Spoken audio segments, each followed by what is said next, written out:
Good evening, friends. This is your host to welcome you through the creaking door into the inner sanctum. Slither in, won't you? Sorry the place is such a mess. I'll sweep it up later. Those are just chips off the old block. Been doing my bone work. Oh, didn't I tell you? Sure, I'm going back to Skull this term. All cozy now. Ready to string along with us for a while. Good. After all, this is a newspaper story. If you feel a little cold as we go on, it's only because we have a story to tell you.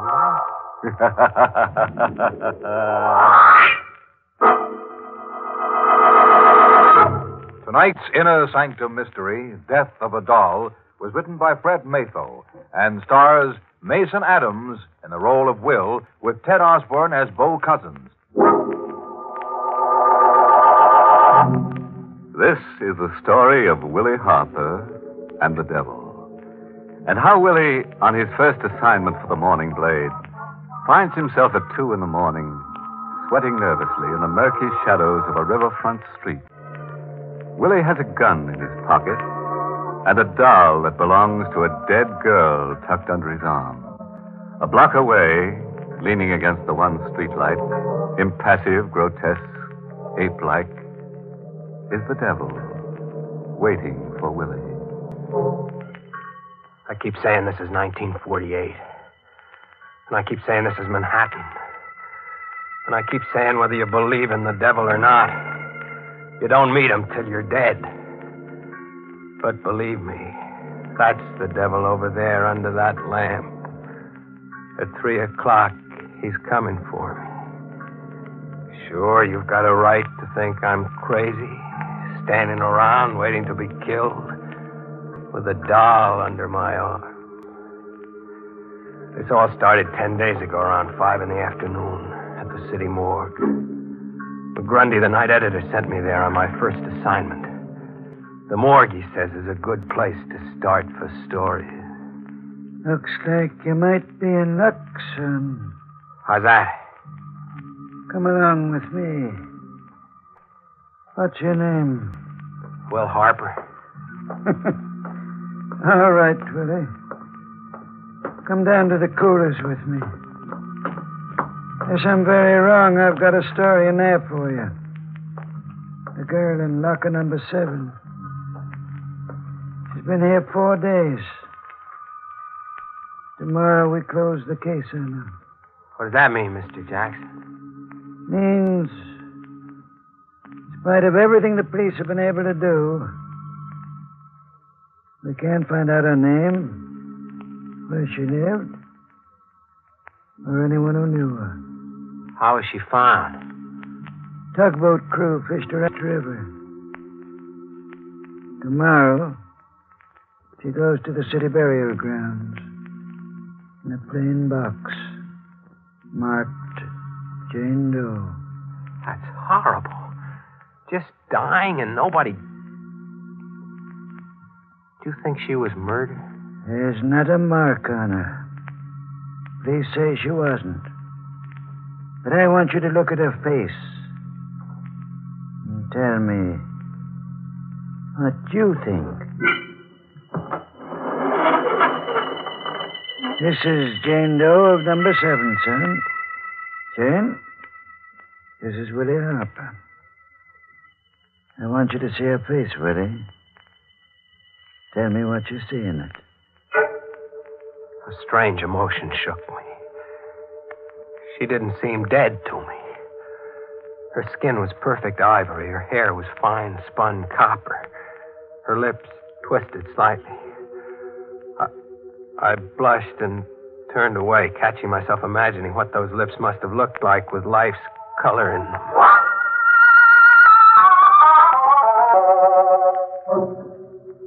Jackson led me back to his office without speaking. As I lit a shaky cigarette, he fished a brown paper bag out of his desk. He handed it to me, tilting it forward as he did so. What the devil? Yeah. And when they pulled her out, she was clutching this doll close to her. Even the doll hasn't helped trace her. The police are through with it. Mr. Jackson, you'll think I'm nuts. But I suddenly feel sore, boiling mad. I don't know why, but I think she was murdered. The look on her face is... Kind of ask your help? Yes. Dead girl nobody wants. And a doll. Here's your story, Willie. Too bad you didn't know her before. Yeah. Well, thanks. Here. Take the doll along, Willie.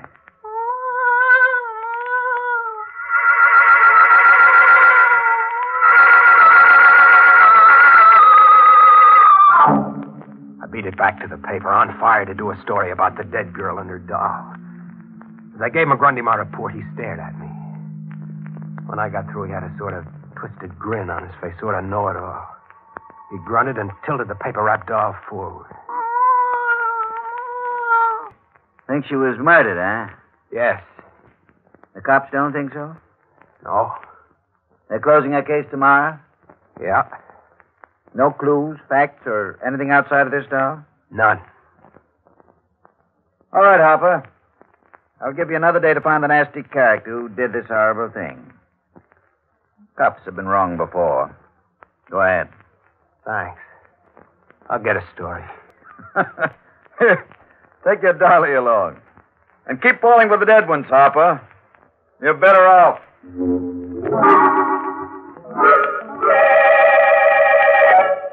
Now I know why I resented that crack of McGrundy's. He must have guessed before I did that I had fallen in love with the girl in the morgue. Half hour later, disgusted with my own morbidity, I went to my room before going out to eat. Slammed the door and tossed the doll onto a chair. I couldn't shake the feeling that the nameless girl in the morgue had something to say to me. If only the doll could talk, could tell me about her. What was she like? Was her voice soft? Was it kind? Who was cruel to her? Where did she live? Who killed her? Doll, who?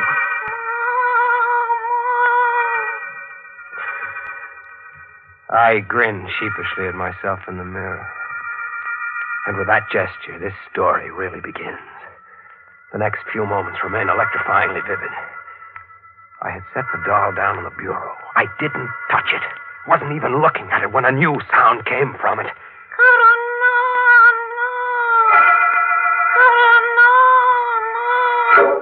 I stared at the crumpled, ridiculous little form, almost afraid to touch it again, but I did. I had to. I picked it up and tilted it limply. Karanana. That was what I had heard. A sound? A sound only? No. Somehow I thought it was more than a sound. A name? Maybe a name. Half because I didn't want to stay alone with the doll any longer, and half on a hunch. I stuffed the doll in its bag and went back to the paper. I went straight to the reference room, filed the doll under my arm. What are you looking for? I want to know if you've got anything in the files on someone named Karanana, spelled with a K or a C. Huh? What's funny, you seem amused. Don't tell me he's around again. If you've got a lead on Karanana, you've got some story. Oh, will you get me the clips on him? I'll get you Myers' Anthropology of Asia. He's in there. Anthropology? Why, who is he? The devil. Karanana. Of course, an almost forgotten myth from Asia. Lucifer on Earth, wearing out one body after another, walking the earth always. I remember it now from college. I did on a long walk and headed down Fifth Avenue, my head whirling with a maddening conflict. I think I would have given up the whole thing then, but always at the point of going home to bed or of chucking the blasted doll in a can. The face of the girl in the morgue blanked out other thoughts. When I reached Washington Square, it was dusk. The sidewalk artists were packing up their canvases as I passed them, all but one, that is. He was a tall, angular man with a completely bald head, whose 4 or 5 paintings had the advantage of a street light. The man paid no attention to me. Until at the sight of one painting, I stiffened in utter shock. What's the matter, friend? Is the stuff that bad? That one. The one of the girl. It's... Woman with a doll, I call it. Like it? Who's the girl? Do you know her? Tell me. Sorry, I'm selling oil paintings, friend. I'm not a dating bureau. No. You got me wrong. I've got a good reason for asking. Look, I'll prove it. Here. Isn't this the doll you painted with the girl? Where'd you get that? I haven't seen Hazel in a week. She left for the coast. I gave her that doll to pose with. What's wrong? Hazel is dead. Dead? Where is she? If I tell you, will you promise to say nothing for a while? I'm a reporter for the Blade. My name is Will Harper. I won't say anything unless I believe you had something to do with it. Where is she? I'll take you to her. She's at the city morgue.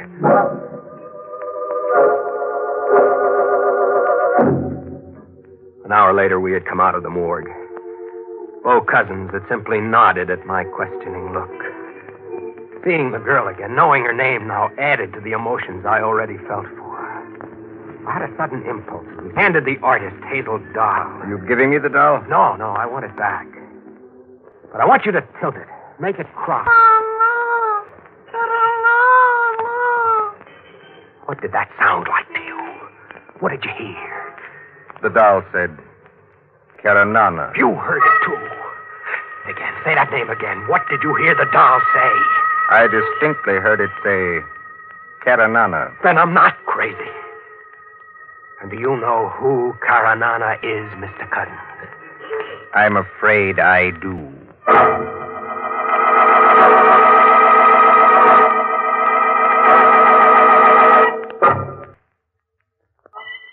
The most fantastic coincidence I ever encountered. Why? Do you know who Karanana is? The devil. Lucifer, Satan. Quite. I think we'd better go to my place and talk this out. Certainly, if what I think is true, no one will believe us. What do you think? That Hazel was murdered by Karanana.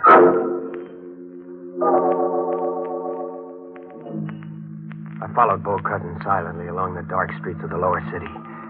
His long legs led us finally to a dingy, narrow, fish-fouled street where we climbed an outside stair to the loft of a warehouse. You're in love with her, aren't you? An amazing circumstance to be in love with someone you met too late. I could have loved her, yes. I met her at a Bowery Mission House. Conceived the idea of painting her with a doll. Somehow that seemed right to me. Go on. Well, we worked here for 3 weeks on the painting. I paid her enough so that she could go to California. Dream of hers. One night, as we walked the streets nearby, Karanana appeared. Karanana? Yes, Karanana. Or a man who calls himself Karanana. The devil, or the human form of the devil. However you choose to think. There can't be such a thing. The devil, it's just a myth. Is it? I met him in Istanbul 8 years ago in a cafe. Did a painting of him. What's he like? Squat, massive man, ape-like. As I painted him, he admitted to me such crimes that I could hardly hold my brush. Like what? He made his living professional murderer. Very discreetly, very cleverly, very effectively. Why didn't you turn him in? Really now. I liked to paint and to live. He was so pleased with the picture I made and gave him that he told me any time I needed to rid myself of some embarrassing person, he'd be around. Lucky you, but who'd believe that story? We do, Willie. And that's the important thing. Do you have any spare cash? Why? I have about $150. If you could make up the difference, I think we should claim Hazel's body and give the child a decent burial. I fixed it up with Jackson at the morgue. And at 3 that afternoon, Bo Cousins and I, plus 2 grave diggers in Simeon Cemetery, were watching a bright new casket being lowered into a new grave. Man that is born of a woman hath but a short time to live, and is full of misery. He cometh up, and is cut down like a flower. He fleeth as it were a shadow, and never continueth in one stay. In the midst of life, we are in death. Thanks, Paul. I like it too, Willie. Very much. You're a nice guy, Willie. Wouldn't you rather go now? No, let's wait till she's covered over. I want to talk to you. I've just gotten an idea. Bo, I know how to make things come out even for Hazel. I know how to get Karanana. And I will be very glad to see that you're buried next to Hazel here. I see things a lot clearer now that Hazel has a name and a past for me. If there is a man named Karanana, as you say, I think he's human, and that's an even chance. Maybe Karanana isn't the one. And I'll find out. Do you want to help?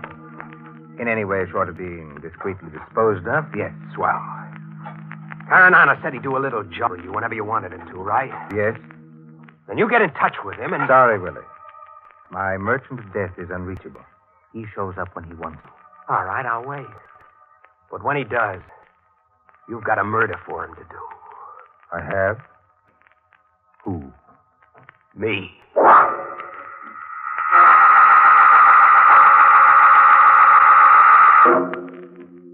That was a week ago. An exciting week for me, covering all sorts of stuff for the paper. I'd begun to think Bo Cousins was an imaginative phony. Even my editor, McGrundy, had stopped kidding me about Hazel's doll perched on my desk. Then this morning at 9:30, I got a call. Morning, Blade, Willie Harper. Greetings and farewell, Willie. This is Bo Cousins. Bo. What's up?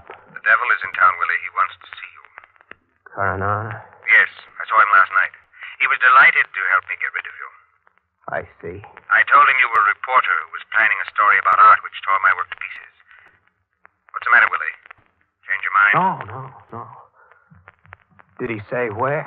He never lets his clients in on the details. But he did say I'd be rid of you by 3 o'clock tomorrow morning. Thanks, Bo. I'll be seeing you. Quite seriously, Willie. I hope so. Be careful. Remember, bullets don't work on some things. Bye. So long. By 3 this morning, he said. I didn't know where, exactly when, or even if I could get the drop on the devil and force the truth about Hazel out of him. I stuffed the doll into a bag and started out, but McGrundy caught me. Harper! Yeah? Woman shot through the back of the head. Blank solitaire, 147 Parkway North. Husband with her. Run out on it and phone it in. Right.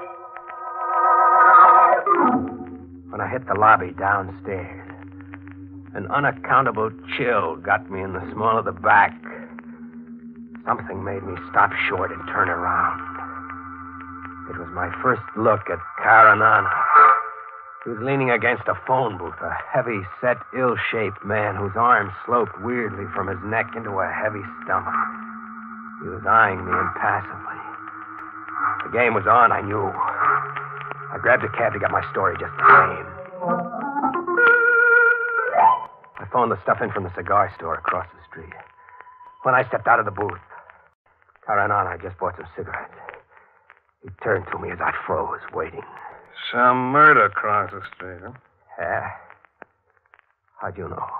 I get around. Murder a hobby of yours, mister? No. It's strictly a business. So long.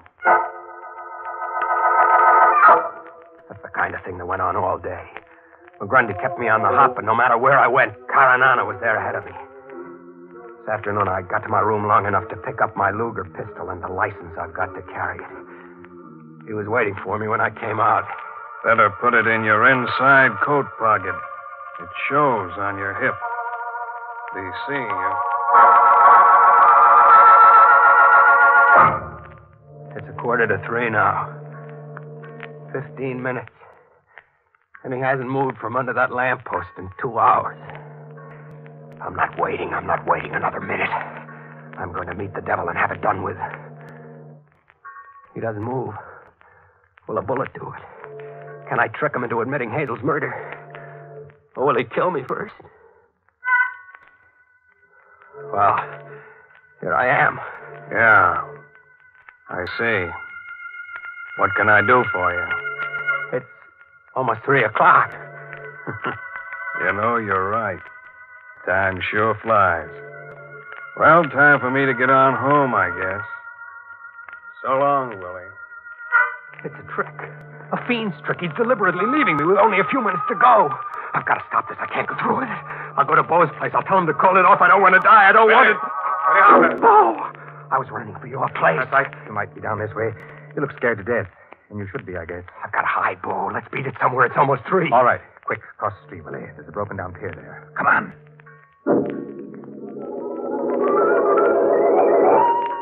Pretty dark here, Willie. But we're safe for a while. You certainly have worked yourself up. That's the doll you've got there. Yeah. I don't know why I carried it. Glad you did. Got a gun with you? Yeah, my Luger. Let me have it. You're too wrought up. Here. Good. Now be still a moment. 3 o'clock. Yes. 3 o'clock, Willie. Time for us to part. What do you mean? You are not a very astute person, are you, Willie? Why? Maybe Hazel's doll can tell you.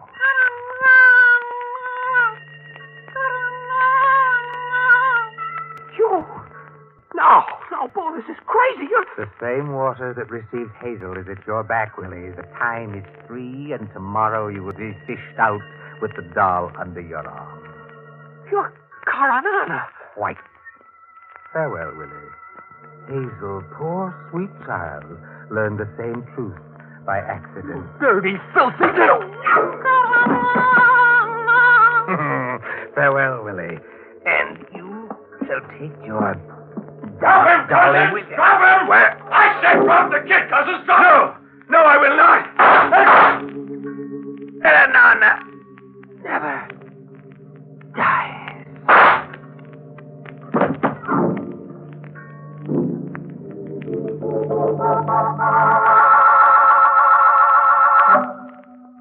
How's the head feel now, Willie? Better, Mr. McGrundy. Thanks, lots better. My professional pride hurts more. Well, it needn't. You followed through like an old-timer on that story, didn't he, Shay? Yes, he'll do. How could I have taken you for the devil, Inspector Shea? I've been called worse. How did you know where I was going to be and all that? How come you were on hand at the end? Well, I cover the morgue, Willie. When a young guy suddenly decides to claim a nameless corpse, it's time to follow up on it. Well, you seemed okay, but Cousins turned out to be wanted as a professional killer. So you tagged me to get to him? Sure. He was after you, no doubt about that. Oh, there's your doll, Willie. Yeah. Well, I tilt the doll and nothing happens. No sound. Must be broke. I guess she doesn't have to speak anymore, Mr. McGrundy. I think the doll is dead.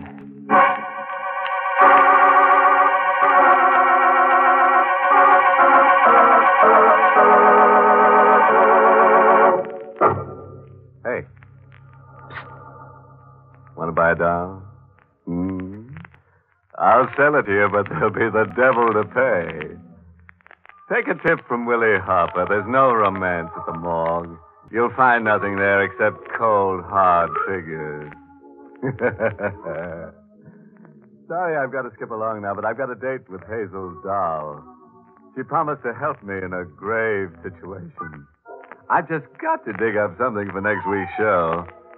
I think if we work at it long enough, we'll turn something up. Don't you?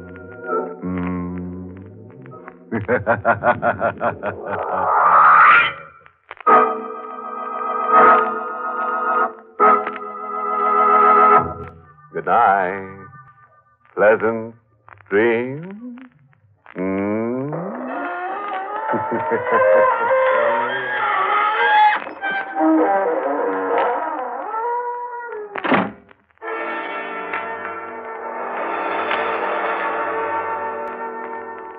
This is the United States Armed Forces Radio Service, the voice of information and education.